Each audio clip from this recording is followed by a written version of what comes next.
这个火车事故发生的同时，台积电资产基金会董事长张淑芬嘛有到现场来了解到家属甲救援人员需要什么款的帮助。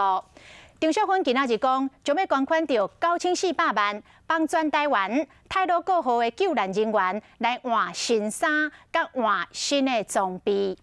张淑芬想起到当时事故的情景，是目屎甘目甜，讲即个事件，互伊感触真深。 头一个事故抢救现场，互人心碎。台积电资产基金会董事长张淑芬讲起了当时亲身到第一线关怀感想，想起了当时的画面，目屎甘目甜。这一次影响我最深，要把不完整的人放成完整。那这种我心里的难受，跟想象别人的难受，对我的影响，我从花莲回来。 我念了很多年、很多天的经。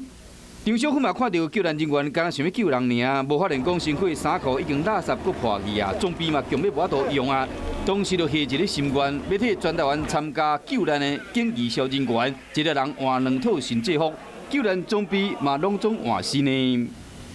我讲出来的事情，我一定做，5月底应该可以拿到衣服。 开9400万捐1200套的救助装备，张淑芬希望讲辛苦的救援人员，将当时的衫裤装备换落来时，就代表将这个恶梦换落来，并且提供心理中间的协助，希望讲这个恶梦远离，莫阁出现。